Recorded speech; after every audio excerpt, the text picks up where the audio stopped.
All right, welcome back to another edition of the Dirty Verdict Podcast. I'm Peter Taaffe, and I'm 53. I'm Kyle Herbert. I'm 47, but happy to be celebrating Peter's birthday. Speaking of happy, my name's Bill Ogden. I'm your other co-host, and happy birthday to you. You are getting Happy birthday to you. happy birthday, dear Peter. Happy birthday. Speech. Didn't realize that. Yeah, that's going to maybe be cut, but you never know. I didn't know, Bill, you have a very good voice. Thank you. Yeah. I get that a lot. Mostly from women in their 70s, but I'll take it. It's like a middle baritone if you're like 74 and gonna go deaf at the Houstonian. Yeah, that's my bread and butter. We've got a very special guest. We're all into it.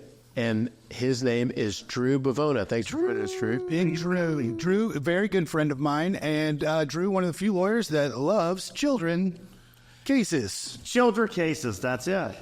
Yeah, so Drew, you definitely have created a niche or a niche, depending on your French. nationality, of representing children, or obviously parents who are the next friends of children who have been injured or have died or have had some kind of issue that requires legal assistance. Cases that all the rest of us kind of don't have the stomach for, and like, man, we're glad you handle them. Yeah, or there's some intricacies to that are not block, cut and paste kind of thing. And so Not simple stuff. So, Drew, we want to really dive into that as we go along. But first, we always like to just let the audience kind of get a little sense of who you are, how you got to where you are today. So we want to ask you a little bit about your background before we got into this. Where are you from? Yeah, of course, I'm from Shreveport. I knew he was going to say that. Bitty chunk right next to Texas that most people say is not Louisiana. I made a damn good living at the Horseshoe during college. You guys At least somebody did. You guys are like coon-ass Dallas. Yes.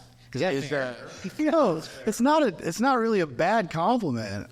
I don't think. I don't know the politically correctness of Coon-ass Dallas. I don't know if that's bad or not. No, it's the good-ass part that's not a compliment. It's the Shreveport part. It's something that I don't love to say proudly, even though Shreveportians, if that's a word. Shreveportians, maybe. Portanites. Portanites, that could be it. Are you from Shreveport proper or one of the... Shreveport proper, in the city. Can I guess what high school you went to? Sure. Evangel. No. Because that's the only high school that has football recruits at it. No. Did you look at me and you thought, wow, that's a guy who loves sport? Shreveport. No, I looked at it. It was Magnet. It was Cato Magnet. you walked in and I was like, that guy looks like Wait, so a seaman. so what's the name of the high school? Cato Magnet High School. And Cato Magden. That's not English. And then what college?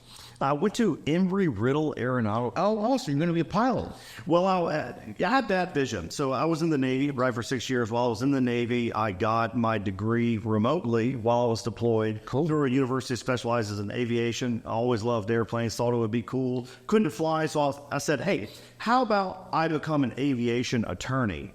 Turns out there's like 6 of them. Myron Papadakis is like a go-to for a lot. That's like a really specialized, awesome thing. Okay. The idea didn't work out. So you jumped it a little bit. So immediately out of high school, you enlisted I did it.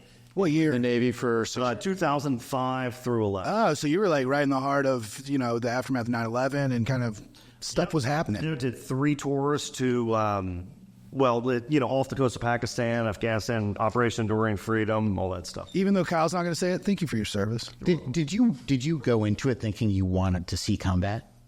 No, so, in the Navy, I wasn't boots on the ground, right? We're all off the coast. But I mean, like did I go into it wanting to float to war zone for, a year plus? Not necessarily. Do you guys crack on the Coast Guard? All the time. It's fun. All the time. It's fun. Yeah. What about Space Force? They were there when you...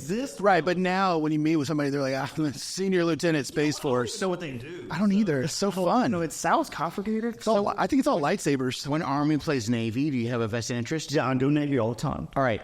So Navy, Yes. for serious, is playing at Rice this year. Okay. Oh. If you're in town, if you want to hang out, I will take you to the game. And Kyle's going to wear his Stolen Valor outfit. Dressed like a seaman. Well, so here's the fun thing. He wear the white hat. He likes the little. Don't let Kyle say scene. I live like 3 blocks from Rice Stadium, and I've always thought the people that went to Navy and Army and all the service academies were pretty incredible people. And I've taken the tours at all the service academies except for Air Force Academy. What was that? Fort Collins? I'm going there tomorrow. What? No, you're not. Yeah, flying out tomorrow. Well, I will say objection not responsive as to if you're going to dress as a seaman, but I presume you will. I will dress in Navy gear, and this is my pledge. This is no joke.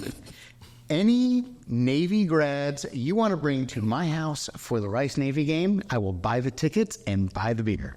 It's out there. So, but a buddy of mine at law school, Joel Glover, who's a great guy, he went to West Point and played football there. And so I had no idea the Army-Navy rivalry, really. I didn't appreciate what it It's the most important game in college. And so the week of that game, throughout the library, he brought tape, and he taped off these little squares throughout it. And every time he stopped at one, it's called a drop zone. You had to give 10 push-ups. And he was like, he like enforced it on me. I was like, awesome, yeah, I'm in. So unfortunately, I didn't have any drop zones or anything from the Navy. So I've always rooted to watch Army, for the most part, lose. The Navy's with that triple option, it's just impossible. Okay, so Navy, and then so you're getting this aeronautics degree while you're in the Navy? Correct. Okay, and then after that? I went to LSU for law school. All right. Hold on, I got a question. About LSU? Did they say you could fly planes? No, my vision is horrible. Okay. Yeah. Just want to make sure, you didn't go from flying through the sky to you like things that come crashing down. You're like, okay, I'll go to Ellis. So when you're at sea for months and months and months, I was fortunate. I had a lot of downtime. What are you going to do with it? You can only work out so much. So I got to do. Bill and I know that. Yeah, if I had $1 for every day Kyle and I were at sea together, Just working out. yeah, just say it was mostly on catamarans. look, people don't understand this. I'm a lat man in an ab world, right? And me and Bill, we've been trying to catch up to a lot of people. Yeah, But we're still. You can't tell when he's sitting down, but Kyle takes 2 stairs at a time when he goes up. Just saying. That's exactly right. Big thighs. So Drew, were you went to LSU, obviously from Louisiana. Were you planning on staying in Louisiana? I was originally, but the further I got into the education, the more you saw that Louisiana is so saturated with attorneys. 4 law schools, small state, everybody wants to live in New Orleans. The jobs are so competitive. It made so much more sense to move to Texas for the opportunity. My father's side of the family's from Houston, so it made sense to kind of move here and put my roots here. Are you licensed in Louisiana? No, just Texas. Okay. There's no actual laws in Louisiana. It's Napoleonic. Yeah, Napoleonic law. It's like Vietnam. Vietnam was French, so maybe. My first thing. They make You it. don't speak French. So Drew, how did you end up from LSU coming up? Ferme la bouche, Bill. Ferme la bouche. What was your first job over here in My Texas? first job, when I was in law school, I took all the tort classes. I really like torts, all that. But criminal was kind of the thing that I had my internships for and all that. And when I moved here, my wife or my girlfriend at the time worked for Charming Charlie. The store that had all the bags in different colors and all that stuff.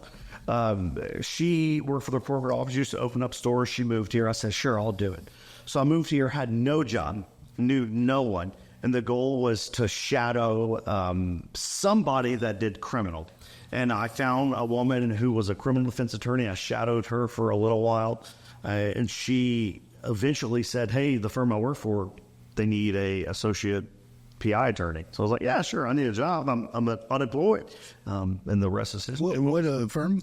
Bracewell, Juliet. Oh, Smith & Hassler. Smith & Hassler. Yeah, it was Kim Simon.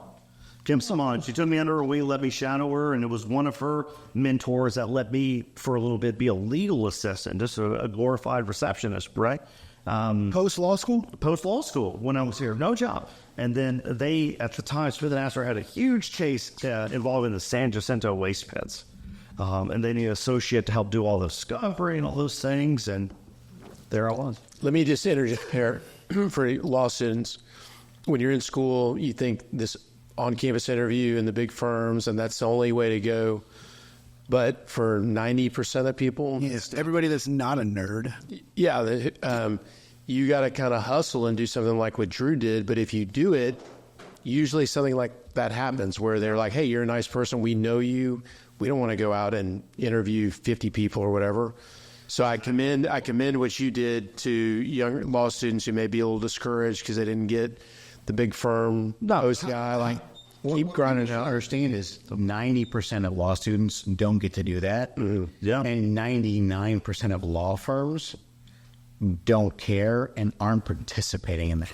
How long did you work as a legal assistant before you got the gig? I was a legal assistant for, it was until I passed the bar. So when I moved here in Houston in 2014, I worked as a legal assistant for about 6 months until I passed the bar. And then, at the time, the attorney was like, you passed the bar, you're on your own, good luck. And then I was unemployed for 3 months until I met Kim.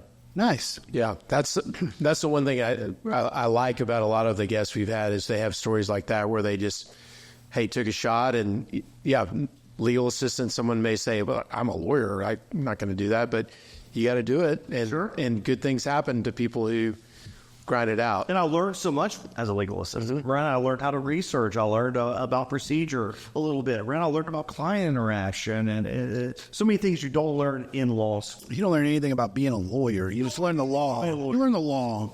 No. How long were you at Smith & Hassler? I was at Smith & Hassler for about 2 years. And then I had this grand idea. I wanted to understand big business. But I didn't have the grades because I wasn't the best student. So I couldn't get into the big law firms. So a Lion Group, everybody's seen their ads, maybe they've seen the post. They needed tax attorneys. So I said, that sounds great. I want to get into business law, take a little break away from everything. So hold on. You wanted to learn something about business litigation, so you went to work in the tax department. Business and tax and stuff. So my group has that building. Overly highlight the insanity of that, but No, I mean, Well, maybe it wasn't the most logical decision, but luckily, with the litigation experience I already had at Smith & Hassler, Lion Group's a large company, but they have a very small department of attorneys who defend their work product. And that's what I got hired on to do. Okay. So for about 2 years after, I flew around the country defending companies against the IRS, really honing arguments, trying to be persuasive, trying to convince the IRS of certain things. And that was a great experience. who do you defend them to? Like, is it a judge or? No, it's all administrative law for the most part. It's kind of like a quasi-judicial administrative process where there's different steps and you're basically arguing with different tiers of the IRS.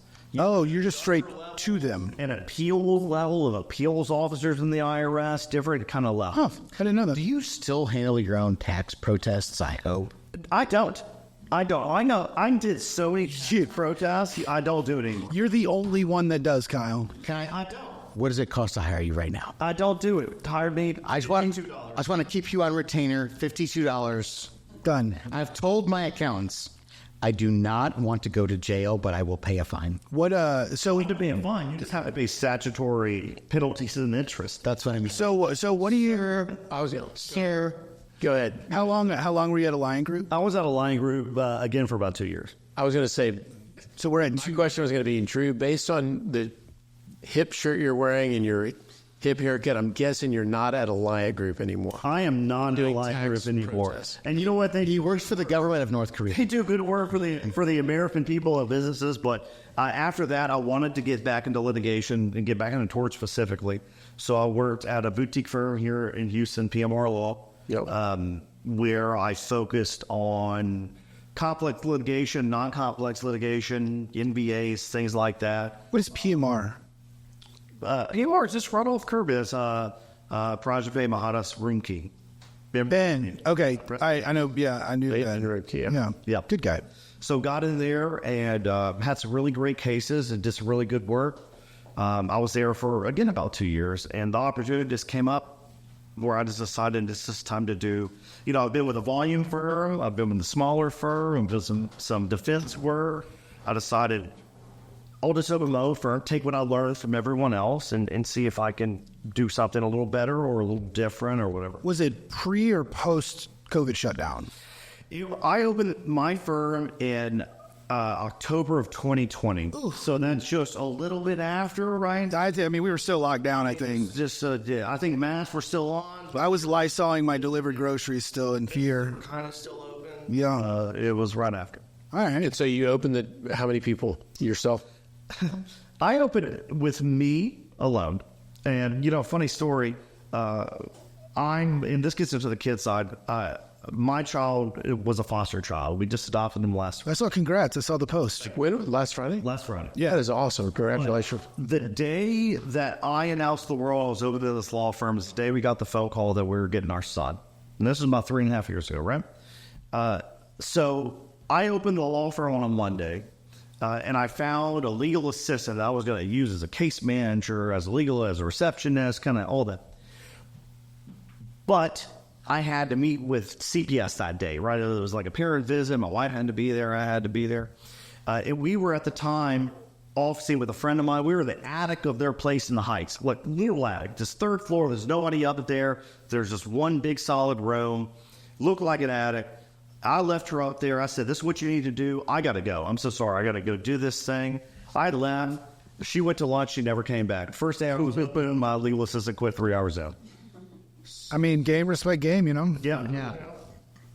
So what'd you do? What'd you do about that? Shit. I just kept going.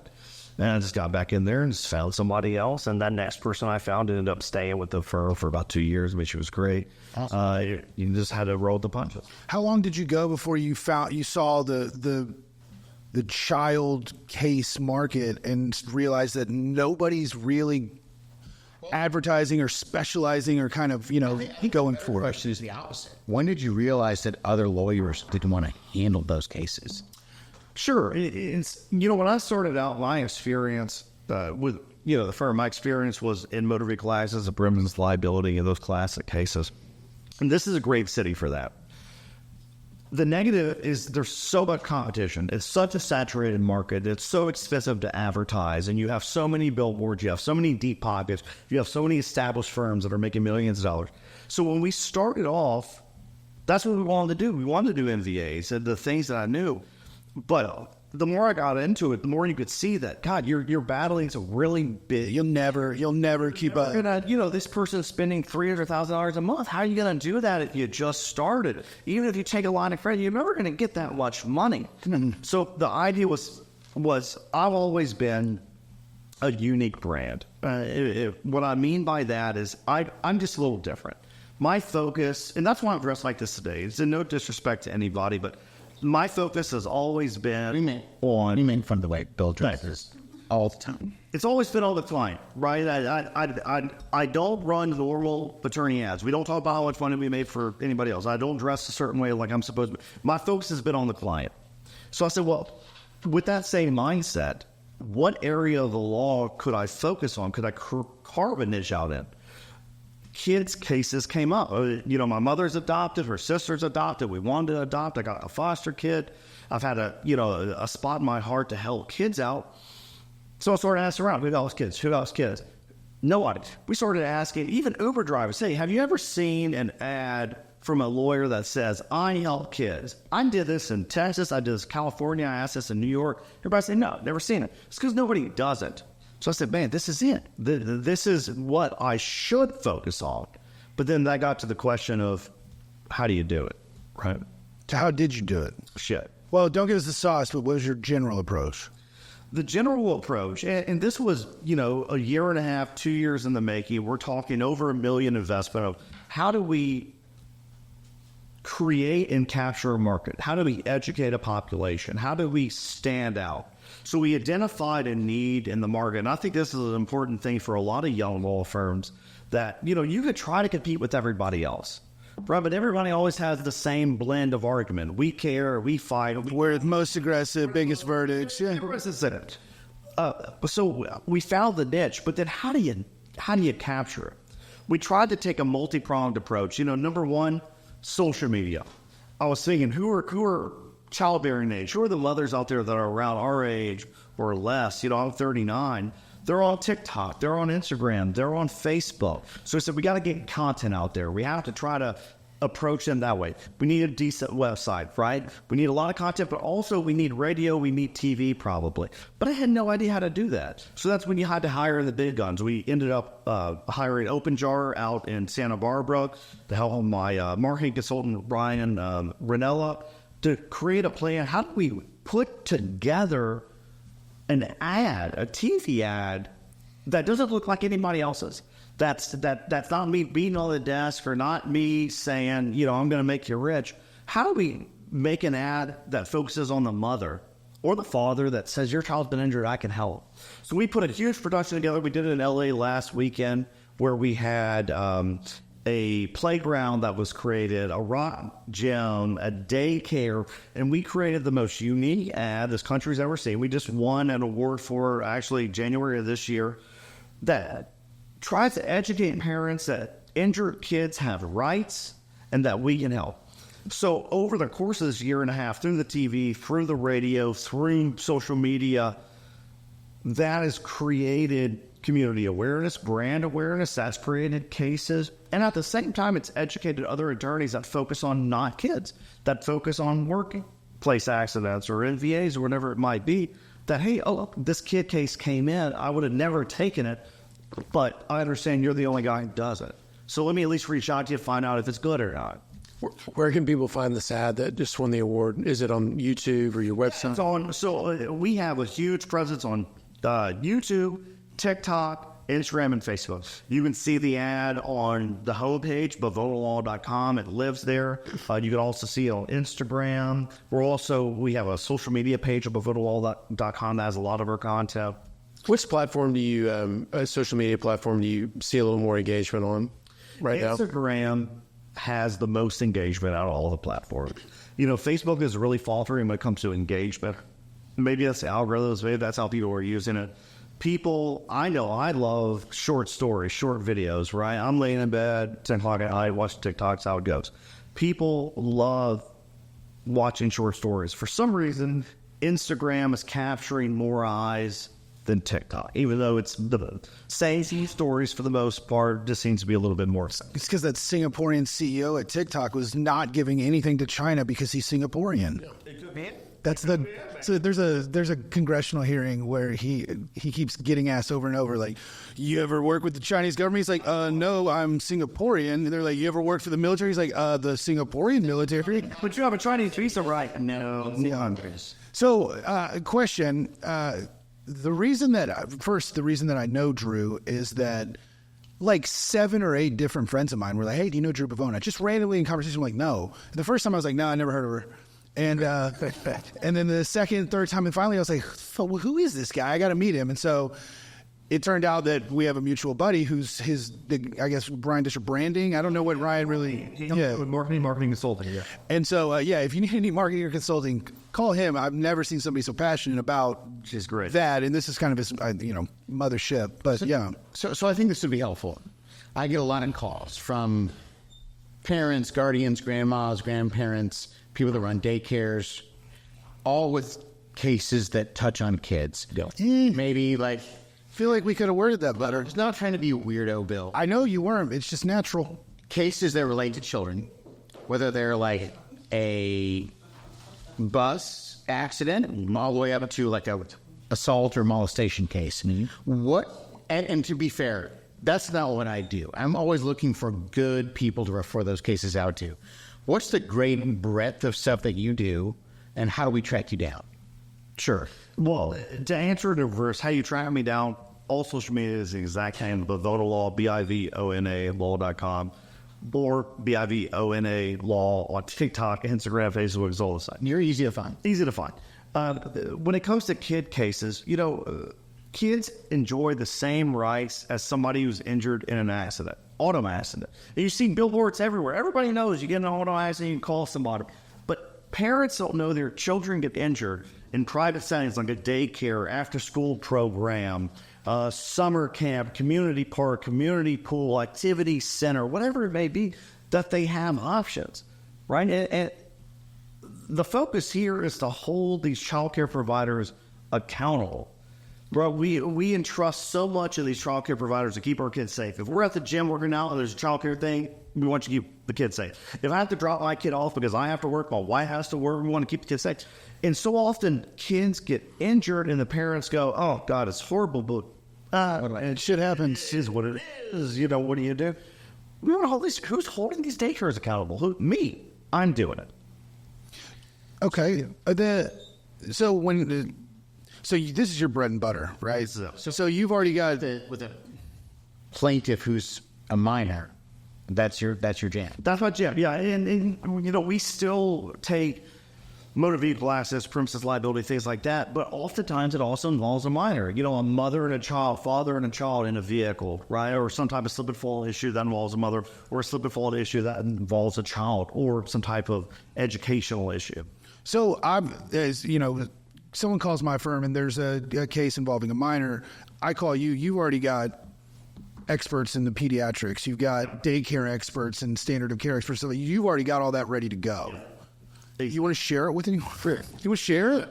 I was thinking, because juries are never going to hammer a child, no matter what. as we're thinking about this, I'm thinking about the case I mediated with minors and handled. So you've got daycare injuries or some kind of similar situation. Here or some kind of, You've got dog bites, lots of dog bite cases. I didn't think about that. You've got playground, someone's turned up a playground issues. You obviously have some inappropriate behavior all the way to the worst type of thing you can imagine. And a lot of that is often kid on kid, and not so much child care provider on kid. Yeah, like teenager on cousin or There's a something. lack of supervision. Nobody's around, but yes. You've got the trampoline or the jump parks, which I was asking you offline about. That's always, there's a waiver. Peter, There's a lot of law if involved you're in that. fishing to go to a jump park for your birthday, you can just ask. Yeah. Well, I think who else? Can we go? I do have a question though. Do you do like public school, Title IX, anything like that? So, yes. Okay. So let me answer it in two parts. Peter brought up a good thing. You know, a lot of times kids go, or parents take kids to event centers, activity centers. You got to sign a waiver. Okay. These waivers have to be in very specific form to be enforceable. That's number one. Number two, I've had lots of cases where even with the waiver, we were able to find some reasonable settlement for the child because of what happened, because of the facts. So just because there was some type of waiver doesn't mean that... I've seen a lot of cases where there's a waiver, but the person signing the waiver was 12, and the person administering the waiver was like 14. Exactly. We're going to have that enforceable. And a lot of these places that you go to, they can't even find the waiver. Yeah. You sign it, and they don't have some comprehensive document retention program. They have no idea where the waiver went. But public school, and this is a great point. It is something I wanted to talk about today. We do take public school cases. We do take Title IX cases. We take special need cases. Texas, and there's other states in the union like this. Texas, public schools are immune from tort liability. And this is a hard thing that I tell parents a lot. You know, those normal acts of negligence. Oh, there weren't enough teachers on the playground and Timmy fell off. He shouldn't have. He shouldn't have been allowed to climb that tree, whatever it was. Public Texas schools are absolutely tort immune, right? There's no recovery there. Now, there are some options. There's options for premises defects. There's slippery floors. There's some type of stair issue. Fine. There's options for sexual abuse or molestation or discrimination. Bullying. To a certain extent. However, they're still very difficult.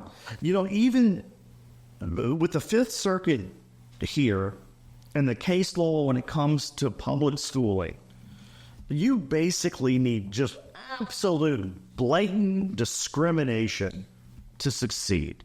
You know, some type of circumstantial evidence about discrimination, or you got a feeling that your child wasn't welcome, but other child were. That's not going to. You got to prove intentional. You need the no whatever group allowed sign, and that hardly ever happens. But that's the bar that's been set in this circuit, at least right now.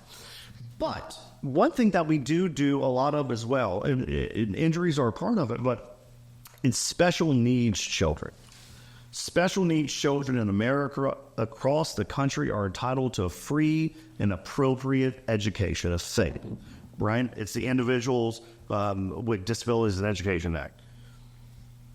if you have a child that's in public school and for them to succeed, they need a speech therapist. They need a vocational therapist. They need a little extra time. Minor disability, major disability, and they're not getting it. And that happens so often, especially in the smaller counties, Bay City, these smaller areas. Friendswood. The schools, Tiny. they built $100 million football stadium, but for some reason, the speech therapist can only come twice a week. Oh, I don't know what.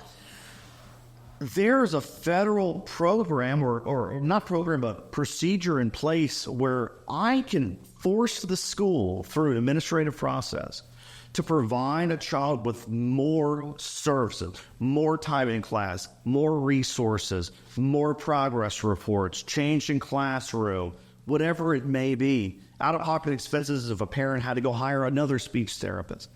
And I've done this a lot, and every single time the school district pays. Because that's the beautiful thing. The school district has to pay attorney's fees in these cases. Oh, really? They have to pay attorney's fees, but they have to provide the resources. And the resources they already have. All the school districts already have speech therapists and vocational therapists, all these on staff. They just don't really care enough about making sure they're seeing your kid. So it is forcing them to do it. And they have to do it, and they do it. So you just like over and over. So you just like keep your time, and they give you. Is there like you have to prove like a reasonable hourly? You say, look, at the end of the day, we create a settlement agreement where you agree to provide Sarah with these 7 things: more time, this thing, progress reports, this through this school year and this school year. Also, my attorney's fees to date are S. How do you do it? What is your? Do they ever negotiate against like your rate? How do you figure out? Okay. Almost all the ISCs, you'll hit them with the bill, and they'll say, I don't know, it's too much. How about some other amount?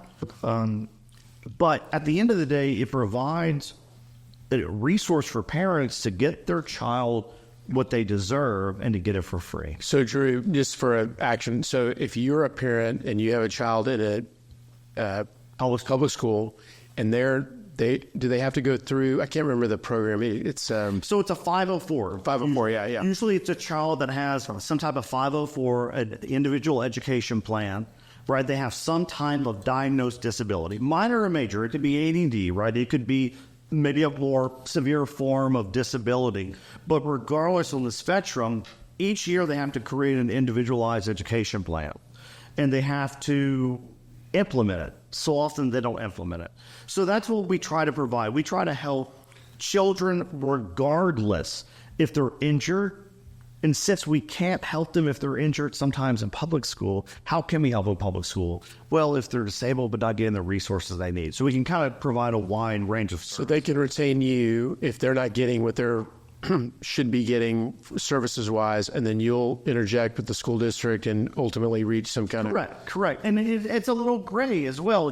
So often you have... It being a parent's hard. You have a lot of parents that, the teacher said, I won't do this. They want to sue. They want to sue today. Like I've met Jack at a Hollis, and I've met Michael and your other 3 reprobates. I've met all but Michael, I think. Oh, Mary. What are the other 2? Philip and Robert. Like you said, being a parent's hard. Like, bruh. He's playing zone defense over there. Problems just get bigger as they get older. What I see is there's a lot of cases that come in just like with any personal injury firm that are cases. Mm-hmm. Got to turn them down for whatever reason. And there are a lot of cases in the public school system where you got to turn down too because they haven't exhausted the resources. They haven't really tried. But it's always those parents that are so invested, and they've been called into school every week. If they're not getting this, they're getting to run around, and Principal Tim won't call them back. But that is so often the case that I get. It's the schools that think that they can do whatever they want. And that's what I see over and over again. The educators know what's best for your kid, especially in private schools. Oh my God, you pay $40,000 a year? Don't tell us how to educate a kid. Kyle, he's rich. We know how to do it. And Are they subject to the same? No. Okay. They're not subject to anything. That's one thing. But educators so often, and I don't want to give them a hard time because I have a hard job. My mother was a teacher. But we want to hold them accountable. And so often they feel like they don't have to take accountability. But in Texas, as you just brought up, private schools have no tort immunity. So a lot of the cases we have are against private daycares, private schools, private after-school programs, private summer camps, and things of that nature. They have no immunity. But what I've seen in that private realm, the more money you pay for your education, the more they're going to fight against you. Your kid's been bullied. Your kid's been hurt. You have a problem with how they're running the school. Oh, my goodness. Those folks can afford 30, 40 grand a year. They can afford to have $100,000. Yeah, I've been to some of those galas. A lot of money in that auction. It's ridiculous. So when you started doing, like, did you just rely on learning it through the experts and trial and error? Because Title IX is, I've done one and I will not do it again. Well, we do learn from trial and error. You know, we learn a lot from trial and error. When it comes to kids' cases, and I think that's why so many people haven't gotten into it and why I'm happy to do it. Not only is there that barrier to entry to create this niche and to focus on it, but the cases work so differently than your average injury case. Yeah. Generally, these children may not have a lot of medical bills. Or any, right? They have Medicare, Medicaid, Blue Cross Blue Shield, whatever it may be. But they have a huge amount of general damages, scarring, mental anguish, learning, cognitive issue, whatever it may be. So it has to be analyzed almost in the exact reverse. And the adjusters, so often when you talk to them, approach it like an MVA, like a slip and fall. So we've learned so much throughout the years of how do you evaluate this case, how do you create an appropriate damage model, how do you create exposure, how do you really press them, what depositions do you need to take. A lot of it's been through trial and error because I went to the Texas Bar CLE website or whatever when I got into the idea of doing this, and I said, where's the child law CLE? Where's the school law CLE? There wasn't nothing. There's still nothing. This isn't something people do. Everybody wants the 18-wheeler accident where 3 people lost limbs, all 3 of them. That's the rip. We want the rip. I mean, yeah. And no, Calm down. We're not throwing any names out here. Yeah, Kyle, Herbert. and there's nothing against that, but I want to help the kids. What earlier you mentioned that you ran ads in California, Louisiana. So you do out of state. You just pro hoc in, or Yeah, through the TikTok and through all the social media stuff. Obviously, we take cases in Texas, but we have a sexual assault case right now in Louisiana. We have a shaken baby syndrome in Colorado, one in California. We'll take them wherever, especially those egregious ones. Good. We would love to have you back on just to talk about social media. And if you had an okay time, like maybe we could set something up for like in the fall. Like I would love to do it. And during ski season, Kyle's prone to injury, so we may need you as a guest host. And if you have like maybe a minor in cardiology, every time I fall over on the skis, I end up having a cardiac event. So we'd love to have you. He means a young person, not a Chilean. I was gonna say though, for Drew, I do think having practice and then mediated, there's some very unique issues handling a case with a child. Okay, for one, and we can get in later. Sure, the nuance is great. When is it okay for someone to give a deposition if they're not 18? Is it 14? Is it 16? Is it? So, technically, here's a surprising thing. In Texas, a minor can be deposed. Yeah. A 6-year-old can be deposed. Now, when you get into these young ages, it usually needs to be under the auspice of some kind of court-agreed order, a protocol, a scope, an amount of time, a set of questions. But a lot of kids' cases that I have that are in litigation, a lot of that discovery can be done through the parents. The parents know what happened. The parents heard from the kid. Oftentimes, the defendant doesn't necessarily want to take the position of deposing the 4-year-old, which, by the way, what is the 4-year-old going to say? It's hard enough for the 4-year-old to say what she wants for dinner or he wants for dinner, let alone answer questions of deposition. Into a stranger with a camera out. Yeah. But that's just one of so many things that you can't even think about if you're a lawyer until you get into it and you're like, whoa. So that's when you call Drew. So if you've got a case that involves a child being injured for one of the multiple ways, another one I thought about was drowning. There's a lot of drowning cases. Especially in the summer water sport accidents and Yeah, jet skis and all. Just go to mybivona.com. Yeah. Vona law.com. Yeah, so call. That's my next guess. Kyle raised a good point, which you've done social media and come up with a kind of an area that you were passionate about, one, and two, no one else was doing, and that you're providing a service, and then using the social media to connect that. I think that'd be real helpful. Yeah, it really would. Yeah, I mean, But it's a whole different beast other than child injuries, how to use social media. Marketing, how to market and create a brand off of it, and that's constantly changing. it worked because I got tired of hearing if I knew Drew Bivona, so I found you. There we go. All right. So thank you, Drew, very much. We're going to end this one. Like us, subscribe, YouTube, Spotify, Apple, of course, TikTok, Instagram, maybe Twitter or X if you like that. And Bill, what else? I think you got him all, dude. That's the first sell. Or strategy group if you want to dock someone who's defending, answers a case on behalf of a bad defendant, and you want to make sure the media knows. Or Josh Fellon at chaostheory.digital, or any of us if you want to litigate or Mediate. all right. We'll see you. Good night.